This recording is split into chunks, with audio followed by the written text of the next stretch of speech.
අපේ චන්ද්‍රයා ටිකින් ටික පෘථිවියෙන් ඈත් වෙනවා කියලා කිව්වොත් ඔයා විශ්වාස කරනවද? මේ සිද්ධිය වෙන වේගය අවුරුද්දකට සෙන්ටිමීටර් 3.8ක්. මේ වේගය මිනිසෙක්ගේ නියපොතු වැවෙන වේගයට ආසන්න වශයෙන් සමානයි.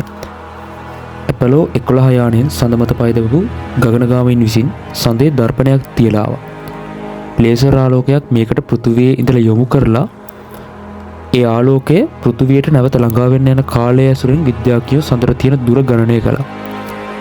සඳට තියෙන දුර දලව කිලෝමීටර් 3,85,000ක්. නමුත් සඳ පෘථිවිය වටේ ගමන් කරන මාර්ගය හරියටම වෘත්තාකාර මාර්ගයක් නෙමෙයි. මේ දුර කිලෝමීටර් 20000කින් පමණ එහා මෙහා වෙන්න පුළුවන්. මේ ඇසුරින් කරපු නිරීක්ෂණ මත පදනම්ව තමයි විද්‍යාඥයෝ මේ සංසිද්ධිය හොයාගත්තේ. දැන් අපි සඳ පෘථිවියෙන් ඈතට යන හේතුව ගැන හොයමු. ඔයාලා හැමෝම දන්නවා ඇති උදම් හෙවත් වඩදී භාතිය ඇති වෙන්නේ චන්ද්‍රයාගේ ගුරුත්වාකර්ෂණ බලය නිසා කියලා. මේකට අපි ටයිඩල් ෆෝස් කියලා කියනවා.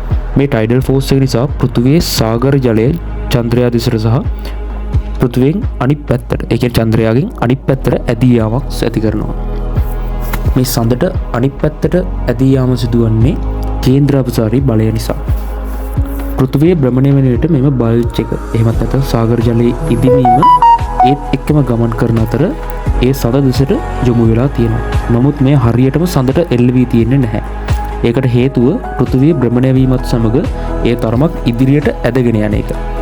මේ වීඩියෝ එකෙන් ඔයාලට ඒක පැහැදිලි කරගන්න පුළුවන්. ඔයාලා දන්නවා ඇති චන්ද්‍රයා පෘථිවිය වටේ පරිභ්‍රමණය වෙන්නේ පෘථිවියේ ගුරුත්වාකර්ෂණ බලය නිසා කියලා.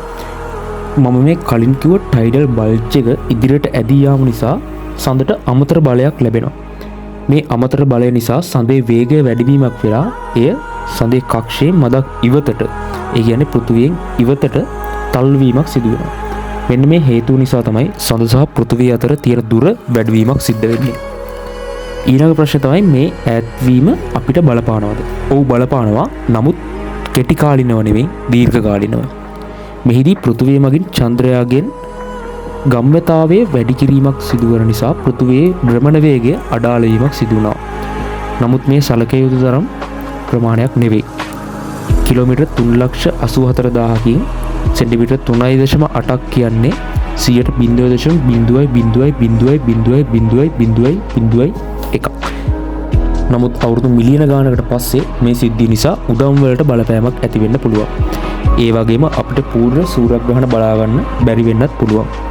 ඒ වගේම දවසක කාලය දීර්ඝ වෙන්න පුළුවන්. මීට අවුරුදු මිලියන 70කට කලින්, ඒ කියන්නේ ඩයිනෝසරයෝ ජීවත් වුණ කාලේ වගේ දවසක කාලය පැය 23 හමාරක් වගේ කියලා තමයි විද්‍යාඥයෝ සොයාගෙන තියෙන්නේ.